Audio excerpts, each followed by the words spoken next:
Hello दोस्तों, कैसे हैं आप लोग। मैं गौतम कुमार स्वागत करता हूं आपके ही अपने चैनल चॉइस एजुकेशन में। दोस्तों आज के इस वीडियो में फिर से हम लोग मचाने वाले हैं संवेग संरक्षण का सिद्धांत, है ना। इसका इंग्लिश ही नहीं लिखा आपने, कोई बात नहीं, मैं बोल देता हूं, आप लोग लिख लेना। कंजर्वेशन ऑफ लॉ ऑफ किसका, ये मोमेंटम, है ना। Conservation of law of momentum. Conservation मतलब संरक्षण होता है, लॉ मतलब नियम सिद्धांत होता है, संवेग तो मोमेंटम होता है। समझ रहे हैं इस चीज़ को। पिछले वीडियो में हम लोगों ने, पिछले क्लास में हम लोगों ने क्या देखा था, पिछले क्लास में हम लोगों ने देखा था कि बल का पहला दूसरा तीसरा गति का नियम देखा था ना। बल में पहला दूसरा तीसरा गति का नियम देखा था। न्यूटन साहब का तीनों नियम को इतना मजा से पढ़ा था कि आपको तो बोले मजा ही आ गया था। गोली चलाना सीखे थे, आज ये सिखाने वाला हूँ कि गोली कितने स्पीड से आगे जाएगा और बंदूक कितने स्पीड से पीछे जाएगा। अभी यही तो सिखाऊंगा मैं, गोली चलाना ही तो सिखाता हूँ फिजिक्स में। चलिए यहाँ पे उससे पहले ना बहुत मजा लेना इस चीज़ से। इस चीज़ में बहुत सारा मज़ेदार ऐसा चीज़ है ना जो आप समझने के बाद आपको थोड़ा सा और मज़ा आने वाला है। बोले सर क्या मज़ा आएगा, कल मज़ा आया था। अरे आया था, लाइक करो ना वीडियो। अब देखिए, हाँ बहुत बच्चे कहते हैं सर आपका वीडियो एकदम मिलियंस में जाएगा, ये जाएगा। यार शेयर करते हो, शेयर ही नहीं करोगे तो सब्सक्राइबर कहाँ बढ़ेगा यार, समझ रहे हो। आपको शेयर करना चाहिए। देखो मेरे तो बताते हैं, मैं अभी छोटा सा, मैं यूट्यूबर हूँ बेचारा, छोटा सा एक टीचर हूँ, यूट्यूब पे पढ़ा रहा हूँ तो यूट्यूबर ही बन गया ना। छोटा सा मेरा चैनल है, मेरा नहीं मतलब हमारा चैनल है। अब इस चैनल को तो हम दोनों को मिलके चलाना है। मैं चलाने के लिए वीडियो डालता हूँ, आप चलाने के लिए चला के देख लेते हो। आप भी थोड़ा सा इधर उधर दोस्तों में भगाओ यार। कितने सारे आपके दोस्त होते हैं, जितने मेंबर वीडियो देख लेते हैं उतने शेयर कर देना, मैं तो माला माल हो जाऊंगा। चलिए देखते हैं यहाँ पे, अब मजा लेते हैं इस चीज़ का। क्या है संवेग संरक्षण का सिद्धांत, कहाँ से आया ये, कौन है ये लोग। तो देखिए हम इस लोगों को पहचानते हैं ऐसे करके। सोचिए यहाँ पे एक बेचारा वस्तु था, एम नाम का, एम द्रव्यमान का कोई वस्तु था। ये बेचारा जा रहा था 2 मीटर पर सेकेंड के वेग से। ध्यान से सुनिएगा इस चीज़ को आप लोग। ये जा रहा था, कुछ सेकेंड के बाद मैं इसको रोकू टोकू नहीं तो बेचारा ये एम ही रहेगा, इसका 2 मीटर पर सेकेंड ही वेग से चलते रहेगा। सोच लीजिए कि ग्रेविटी, गुरुत्वाकर्षण, घर्षण कुछ नहीं है तो ये चलते रह जाएगा ना इसी डायरेक्शन में। कुछ चेंज होगा क्या, कुछ चेंज नहीं होगा। लेकिन मैं इस पर जैसे ही बल लगाऊंगा संवेग में परिवर्तन आ जाएगा, है ना। इस समय का संवेग ये हो सकता है स्पीड बढ़े या घट जाए, पकड़ लूँ या धक्का दे दूँ तो संवेग में परिवर्तन आ जाएगा। तो मैंने क्या बोला, जब तक बल नहीं लगाएंगे संवेग में परिवर्तन नहीं होगा। बल नहीं लगा, संवेग में परिवर्तन नहीं हुआ। तो बस इसी को कहा जाता है संवेग संरक्षण का सिद्धांत। संवेग क्या हो गया, संरक्षित रह गया। तो जब किसी वस्तु पे कोई बाह्य बल नहीं लगाया जाए, जब किसी वस्तु के बॉडी पे बाह्य बल नहीं लगाया जाए तो इसके संवेग में कोई परिवर्तन नहीं होगा, जिसे संवेग संरक्षण का सिद्धांत कहते हैं। बोले सर इससे फायदा क्या होगा हमको। अभी देखो बहुत सारा फायदा मैं इसका बताता हूँ आपको। आप देखिए यहाँ पे मैंने एक डेफिनेशन लिख रखा है, पहले इसको समझ लेते हैं। यदि किसी वस्तु पर कोई बाह्य बल नहीं लगाया जाए तो उसका संवेग अपरिवर्तित रहता है, यानी नहीं बदलता है, जिसे संवेग संरक्षण का सिद्धांत कहते हैं। ये तो डेफिनेशन का बात हो गया था, मैंने जस्ट अभी जिसको समझाया वही चीज़ वहाँ पे लिखा हुआ है। अब मैं देखिए यहाँ पे गेम खेलता हूँ। एक रोड है अपना, उस पर ना ए नाम का और बी नाम का कोई 2 बॉडी है। ए और बी नाम का कोई 2 बॉडी है, जिसमें देखिए ए बॉडी का जो है ना द्रव्यमान m1 है, बी का द्रव्यमान m2 है ना। ए चल रहा है u1 वेग से और बी चल रहा है u2 वेग से। इसको अभी दुनियादारी से कोनो मतलब नहीं था। अब जब मतलब नहीं था तो हम सोचे कि जिसको मतलब किसी से ना हो हम अपने मतलब से ले आते। इसको मैंने ठोक दिया कि बेटा तू आगे चल।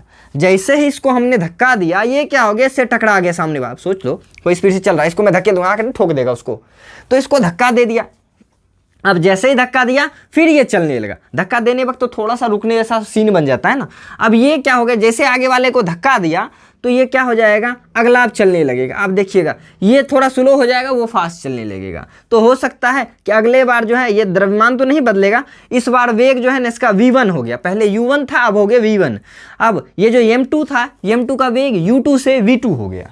बस इतना चीज हुआ है टक्कर लगने से। वेग में परिवर्तन क्या हुआ, u1 से चल रहा था v1 से चल रहा है, u2 से चल रहा था v2 से चल रहा है। द्रव्यमान नहीं बदल रहा है, क्योंकि द्रव्यमान मारे हैं तो थोड़े टूट के गिर जाएगा वहां पे, ऐसा हुआ है। तो हम यहाँ का यदि संवेग निकाले तो क्या होगा, संवेग क्या होता है, द्रव्यमान और वेग का गुणनफल होता है ना। तो अब देखिए द्रव्यमान मेरा क्या है, m1 गुना u1, तो हमारा संवेग हो जाएगा m1 u1।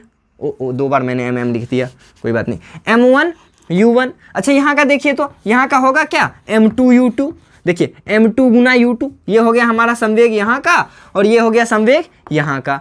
अच्छा यहाँ का संवेग देखा जाए तो यहाँ का संवेग क्या हो जा रहा है हमारा, यहाँ का संवेग हो रहा है देखिए m1 v1 है ना, m1 v1। यहाँ का क्या हो रहा है m2 v2। ये संवेग का बात चल रहा था, संवेग तो हमने देख लिया।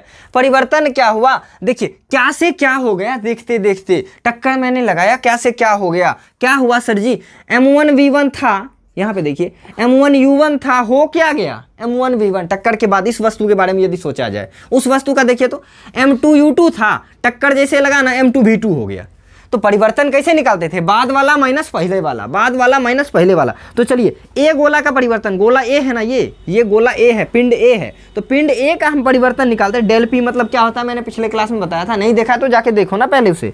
तो हम देखिए पिंड ए के लिए हम देखते हैं अंतर कितना आया, क्या परिवर्तन आया। तो परिवर्तन में लिखेंगे क्या, फलाना माइनस ढिंकाना। तो फलाना क्या था भैया M2U2।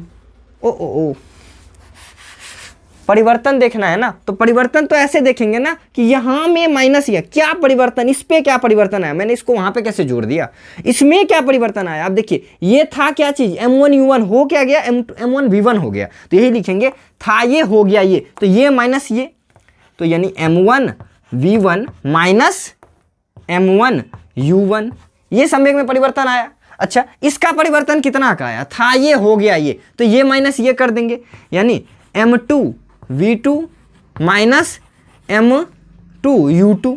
देख लीजिए ये मैंने क्या किया, पहले जो संवेग था और बाद में जो संवेग हो गया, बाद में पहले को घटा दिए, संवेग का क्या निकल गया परिवर्तन। बोले सर वहाँ पे नहीं निकालिएगा, अरे वही तो देखिए अभी मैं गलती करने चल दिया था, वहाँ का नहीं लेंगे यहाँ पे। क्यों, वो अलग वस्तु है, उसका अपना कुछ संवेग है, ये अलग वस्तु है, इसका कुछ अपना संवेग है। जो जिसका है उसको उसके पास रहने दो, दूसरे का आप लेने का कोशिश करोगे ना, वो आपके हाथ में नहीं आएगा।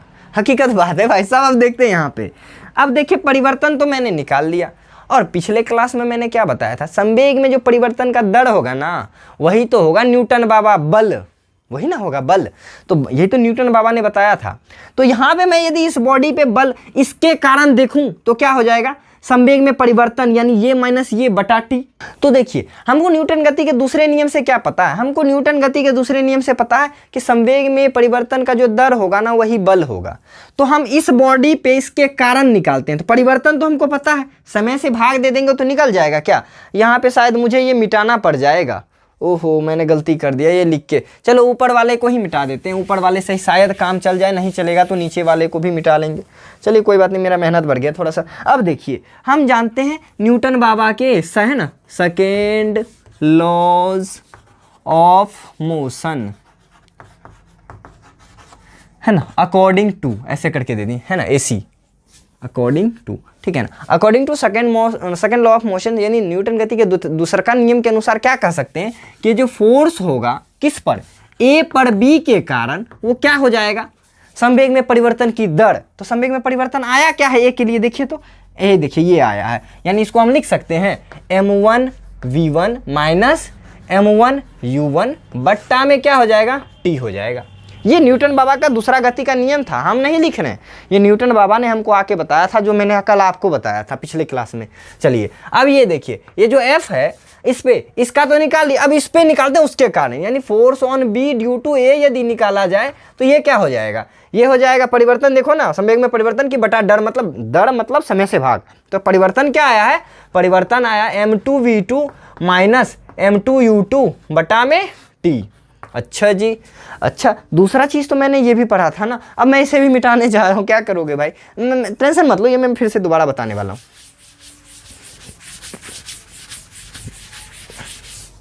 अब देखिए यहाँ पे जो आ गया हमारा, हमको एक चीज़ और पता है, थर्ड लॉ ऑफ मोशन के अकॉर्डिंग हम देखें थर्ड लॉज ऑफ मोशन, यहाँ पे फ्रॉम लिख दीजिए ना, from third law of motion, तीसरा गति के नियम के अनुसार क्या हम कल पढ़े थे force on A due to B is equal to force on B due to A minus चिन्ह के साथ, यही देखे थे क्या, माइनस निगेटिव होता था, डायरेक्शन के कारण निगेटिव दे देते थे। तो बस इस वैल्यू को यहाँ पे रख दिया जाए क्या। अब देखिए F ऑन B, देखिए तो force on A due to B क्या है, M1V1 माइनस M1U1 बट्टा T, ये आया। इसके लिए बराबर में कर देते हैं माइनस, तो माइनस है तो माइनस दे दें। अच्छा अब F on B due to A, तो ये था ना, तो लिख देते हैं इसको M2V2 माइनस M2U2 बट्टा में T। अब देखो भाई साहब, T इस साइड भी है, T उस साइड भी है, काट दो ना, काटने में तो हम उस्ताद होते हैं। चलो काट दिए, लो काट दिए, कटा हुआ चीज़ मैं मिटा दूं क्या? नहीं तो लिखने में मुझे दिक्कत हो जाएगा। आप काटना सही से, नहीं तो आप लिखोगे ना इसको। चलो मैं उसको वहाँ पे देख लूँगा। चलो ठीक है ना। अब हमारे पास देखिए बच क्या गया, यहाँ पे बचा m1v1 माइनस यहाँ पे बचा m1u1 बराबर। अब देखिए निगेटिव चिन्ह का आपको एगो पता होगा, यदि निगेटिव बाहर में होता है ना, अंदर वाले का किस्मत पलट देता है। माने प्लस वाले को माइनस बनाता है, माइनस वाले को प्लस बनाता है, अमीर को गरीब बनाता है, गरीब को अमीर बनाता है। अब देखिए ये तो प्लस वाला है, ये बन जाएगा माइनस, क्योंकि माइनस गुना प्लस प्लस माइनस हो जाता है। तो अब देखिए ये हो जाएगा माइनस m2v2, माइनस वाला बन जाएगा प्लस, यानी प्लस m2u2 बन जाएगा। कोई तकलीफ है आपको यहाँ पे? बिल्कुल थोड़ा सा भी तकलीफ, वीडियो रुको, बैक करके देखो पहले। ये सबसे अच्छा चीज़ है इस चैप्टर के, पूरे चैप्टर का सबसे अच्छा चीज़। F बराबर m है तो बच्चे वाला चीज़ था, बच्चा भी प्रूफ कर लेता। ये अच्छे लोगों से पसीना निकल जाता है बच्चों का। आप देखिए मैं प्यार से सब कुछ समझा रहा हूँ। अब यार इसमें समझ नहीं आया तो मैं क्या कर सकता हूँ? मेरी गलती नहीं है इसमें, आपकी गलती है, आप सही समझ नहीं रहे हो। आप बैक करके देखो ना। नहीं सर आपकी गलती है, चलो गलती मेरी, ये मान लेता हूँ यार। अब देखो क्या करते हैं, एक काम करते हैं, देखिए माइनस वाले को उस साइड भेज देते हैं, फायदा हो जाएगा। उस माइनस वाले को इस साइड ले आते हैं। सर ऐसा काहे करेंगे? तो माइनस वाले को हटा के प्लस लिखने में थोड़ा फायदा हो जाता है, और एक भयंकर सा चीज मिल जाएगा उससे। तो चलिए इस चीज को मैं देखिए वहां पे लिख रहा हूं। अब देखिए इधर m1v1 तो प्लस में प्लस रहने दो, उधर m2v2 क्या है माइनस में, उसको इस साइड ले आया जाए तो प्लस में बन जाएगा। यानी यहां से देखा जाए तो यहां से यदि लिखा जाए, इसको लिखा जाए m1 है ना v1, इधर से ये जो माइनस वाला जाएगा ये क्या हो जाएगा? प्लस हो जाएगा, प्लस में हो जाएगा m2v2, बराबर में क्या हो जाएगा सर जी बताइए तो? अब देखिए ये माइनस में है ना, ये इस साइड आएगा तो प्लस में हो जाएगा। तो क्या इसको लिख सकते हैं? पहले लिख देते हैं m1u1 प्लस में जो बेचारा बच रहा था इसको लिख दो m2u2। अब बोलिए सर इससे क्या मिला? अरे यही तो मिल गया फायदे का चीज़, फायदे का सौदा था वो। बोले सर क्या फायदे का सौदा था? अब जानते हैं उसका मतलब क्या लिखा हुआ है? आप समझिए उसका मतलब क्या लिखा हुआ है कि ये जो पहले का संवेग था, इसको जितना जोड़ने पे आ रहा है ना, बाद के भी संवेग को जोड़ने पे उतना ही आ रहा है। जिसे देखिए यहाँ का संवेग मानते हैं यहाँ का 10 था, इन दोनों को जोड़ के मतलब इस वस्तु का संवेग जोड़े ना था 10 था, बाद में इन दोनों को भी जोड़ रहे ना 10 ही हो रहा है। देखिए ना, ये देखिए m1v1 यानी बाद वाला, m1v1 बाद वाला, और m1u1 पहले वाला है ना, m1u1 m2u2 ये पहले वाला था, ये बाद वाला, दोनों इक्वल आ रहा है। इसका मतलब क्या हो गया जानते हैं? इसका मतलब हो गया संवेग से पहले मतलब टक्कर से पहले और टक्कर का बाद जो है ना, इसमें कोई परिवर्तन ही नहीं आया, संवेग संरक्षित रह गया। ये जादू हो गया सर जी, कोई फायदा ही नहीं हुआ। फायदा हुआ, हमें एक इक्वेशन मिल गया, उससे मजा लेंगे। यानी याद रखिएगा किसी भी दो पिंड के टक्कर से पहले और टक्कर के बाद का कुल संवेग संरक्षित रहता है। आप लोगों ने वो एक्सपेरिमेंट तो जरूर देखा होगा, ऐसे करके एक बॉल को छोड़ा था टिंग टोंग, ये वाला एक्सपेरिमेंट तो आपने जरूर देखा होगा ना, कैसे होता है टक्कर से पहले और टक्कर के बाद का ना संवेग संरक्षित रह जाता है, इसीलिए बीच वाला हिलता नहीं है। चलिए तो ये था हमारा एक बढ़िया सा डेरिवेशन इस चैप्टर का, जान मान शान बोले तो जो कहो आप यार वही है, ठीक है ना। तो आप इस चीज को बढ़िया से नोट करो, वीडियो रोको, बढ़िया से नोट करो इस चीज को। नहीं समझे तो मुझे कमेंट जरूर करना, मैं दोबारा कुछ ना कुछ इसका उपाय निकाल दूंगा। लेकिन मैंने कोशिश किया यार बहुत अच्छे समझाने का, मेरे से जितना हो सकता है मैं तो कोशिश करता हूँ, जितना हो सकता है मैं तो कर ही देता हूँ आप लोगों के लिए। आप भी कोशिश क्या करो, जितना आप लोगों से होता है उतना आप मेरे लिए कर दिया करो। सर पैसे दे दें क्या? अरे पैसे नहीं चाहिए यार, पैसे लेके क्या करेंगे? आप लोग तो उतना कर सकते हो ना, शेयर कर दो ना, वो पैसा बहुत ज़्यादा हो जाता है। मज़ा आ गया ना? बोले सर 10th का क्या होगा हम लोगों का? भाई टेंशन क्यों ले रहे हो? हम है ना, कुछ होने देंगे? नहीं होने देंगे। 10th में कोई ना कोई अच्छा सा जुगाड़ करने वाले हैं आप लोगों के लिए, सोच रहे हैं। बस समय का थोड़ा सा मार पड़ गया है ना, थोड़ा सा बड़ा सिचुएशन बेकार चल रहा है मेरा, नहीं तो मैं कर देता एडजस्ट उस चीज़ को भी। चलिए ये था अपना जादू, इस जादू को किया जाए खत्म। चलते हैं नेक्स्ट पार्ट। वो जो 2 फॉर्मूला लिख रखा था ना, और कुछ एग्जाम्पल, इसका कुछ एग्जाम्पल। सर जी पहला एग्जाम्पल लिखा हुआ था बंदूक के फायरिंग में। आप जो बंदूक फायर करते हैं ना, यहाँ लिख देते हैं बंदूक के फायरिंग में। अब बंदूक जब हम शूट करते हैं ना, आप देखिएगा फट से मारे, गोली आगे गया, बंदूक पीछे आया, मतलब गोली उतना ही आगे जाएगा जितना बंदूक पीछे जाएगा। इसका मतलब क्या हो गया जानते हैं? वो संवेग संरक्षण के सिद्धांत को दिखा रहा है कि देखिए टक्कर से पहले टक्कर का बाद में कोई फर्क नहीं पड़ा, हम आगे तभी जा रहे हैं जब पीछे वाला भाई साहब पीछे गया है, नहीं तो हम भी आगे नहीं जाते। इसका मतलब कॉन्सेप्ट समझिएगा।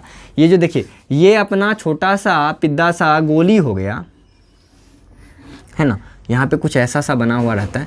बोले सर आपने तो सच में आज गोली बना दिया। चलो यहाँ पे गोली रहता है, सर उल्टा बना दिया आपने, ऐसे शायद होता है, चलो कोई बात नहीं। अब देखिए यहाँ पर ये बंदूक इधर तभी जाएगा जब इससे निकला हुआ जो ये बुलेट होगा, बुलेट बेचारा, बुलेट के बगल में बिजली निकाल देते, चलो ये बुलेट इधर तभी जाएगा जब ये इधर जाएगा। कुल मिला के संवेग देखा जाए तो संरक्षित रह गया, समझ रहे हैं ना। कुल मिलाकर संवेग देखा जाए तो संरक्षित रह गया। अब इससे हम एक कंक्लूजन निकाल सकते हैं। क्या सर कंक्लूजन? कंक्लूजन ये है कि हम मानते हैं बंदूक का द्रव्यमान हमारा कैपिटल M है। ध्यान सुनिएगा, बंदूक का द्रव्यमान कैपिटल M है और बंदूक जो जिस वेग से गया ना कैपिटल V था, वो उतना ही होगा यदि मास ऑफ बुलेट, यदि यहाँ पे लिख जाता है मास ऑफ गन लिख देते हैं, वेलोसिटी ऑफ गन, ये उतना ही होगा जितना मास, छोटकी हम लिख रहे हैं बुलेट के लिए, mass of bullet into V of bullet, यानी वेग बुलेट का, इन दोनों का भी संवेग में परिवर्तन नहीं होगा। तो ये एक अच्छा सा फॉर्मूला आ गया ना आपके पास। इससे संबंधित न्यूमेरिकल बनाने के लिए आपको दे देगा कि 10 को मतलब 5 kg का एक गोली था, 100 ग्राम का एक उसका बुलेट था, यदि गोली इतना मीटर पर सेकंड से पीछे हटा तो बताओ बुलेट कितना मीटर पर सेकंड से आगे हटेगा। तो इस चीज़ में आप लोग इस फॉर्मूला का इस्तेमाल कर सकते हो। आपको वी पूछ दिया जाता है, एक कोई पूछेगा तो इधर उधर करके इससे काम चला लेंगे हम लोग। एक तो ये फॉर्मूला आपको इसी चीज़ से आ गया। अब देखिए दूसरा देखते हैं 2 नंबर, यानी ये जो मिसाइल देखते हैं, मिसाइल जो लॉन्च करता है सर उसमें संवेग संरक्षण का सिद्धांत कहाँ होता है? अब देखिए वो ऊपर क्यों जाता है? मिसाइल के नीचे आप लोगों ने देखा होगा एक नोजल रहता है जिससे फायर निकलते रहता है।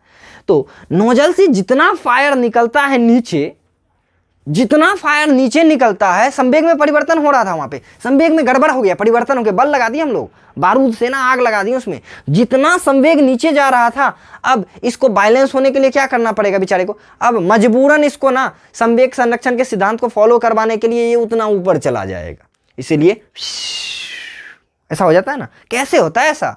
इसी वजह से होता है क्योंकि ये करवाना है उसको कि हमको भैया टक्कर करवाइए, फायर करवाइए, कोई परिवर्तन मेरे संवेग में नहीं आने वाला है। इसी को कहा जाता है संवेग संरक्षण के सिद्धांत। तो दूसरा हम लोगों ने मिसाइल वाला भी देख ही लिया है ना, रॉकेट वाला, रॉकेट के नोदन में, नोदन मतलब वही प्रक्षेप में है ना, लॉन्चिंग में। तो ये सब चीज़ जो होता है ना, यही है हमारा संवेग संरक्षण का सिद्धांत। बोले सर एक वो जो बल लिख के रखा था, मैं देखिए यहाँ पे जगह नहीं बच रहा है, मैं थोड़ा सा उधर मिटा लूँ क्या? आप स्क्रीनशॉट मार लो, मैं हट जाता हूँ। तो चलिए देखिए मैंने इतना मिटा लिया आप लोगों के लिए। बोलिए सर क्या फ़ायदा इसका? एक फॉर्मूला देखिए उसी चीज़ से निकलता है, उसका इस्तेमाल होता है, उस समय बच्चे फंस जाते हैं। देखिए मैं यहाँ पे बताता हूँ सर कैसे फंसना है बच्चा, आपको कैसे पता? ऑफलाइन क्लास में झेल रखा है मैंने ये सब चीज़। देखिए F बराबर M एक फॉर्मूला होता है, आप लोगों को पता है कि नहीं? बताओ मेरे दोस्तों कि F बराबर M पता है कि नहीं? मैंने प्रूफ करवाया है कि नहीं करवाया? सर जी करवाया है। तो ऐसा लिख सकते हैं क्या? F बराबर M, A को लिख सकते हैं V माइनस U बटा में T। हाँ सर ऐसे ही तो करवाया था, आप उल्टा चल रहे, रिवर्स ले रहे हैं। नहीं, इस टी को यहाँ भेजो, इधर टी गुना में है ना, सॉरी भाग में है ना, इधर आएगा गुना में हो जाएगा, यानी हो जाएगा F into T is equal to M into V minus U. ऐसा होगा क्या? हाँ सर हो तो जाएगा। अच्छा जी, अच्छा M को इधर ले आए तो क्या हो जाएगा?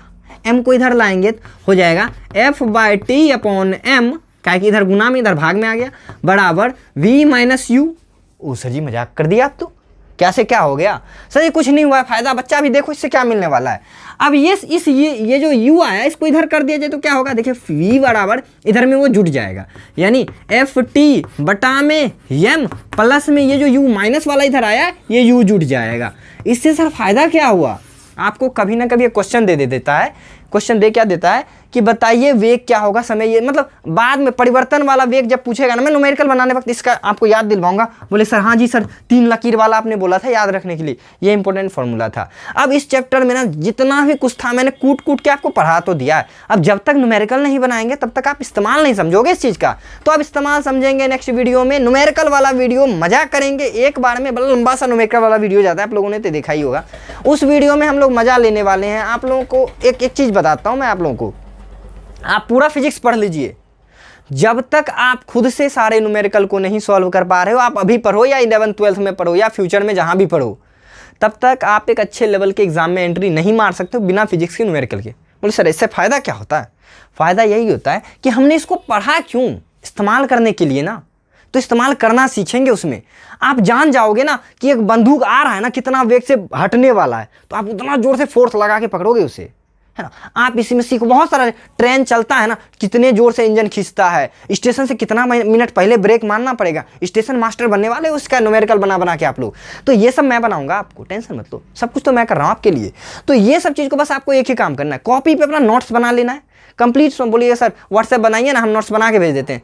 बच्चा मैं व्हाट्सएप टेलीग्राम वगैरह, टेलीग्राम भी चलाता तो वो भी इंस्टॉल, फेसबुक सब कुछ से त्याग कर दिया मैंने, क्योंकि ये सब चीज़ ना आपको क्या भटकाएगा।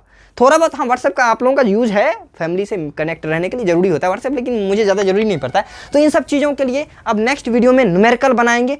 न्यूमेरिकल में बहुत मजा आएगा। लोग कहते हैं भारी होता है, भारी लगा तो मैं वीडियो बनाना बंद कर दूंगा, टेंशन मत लो, आपको भारी मैं नहीं लगने दूंगा, मैं तो वीडियो बंद नहीं करने वाला, भारी भी नहीं लगने दूंगा। तो मिलते हैं नेक्स्ट वीडियो में। मचाने के लिए क्या तैयार हो? हाँ, नया चैप्टर कमेंट करना सर, नया नेक्स्ट चैप्टर क्या होने वाला है, तो आपके कमेंट का हमें भी है इंतजार, तो मेरा भी करिए ना इंतजार। मिलते हैं नेक्स्ट वीडियो में, तब तक के लिए ओके एंड बाय बाय।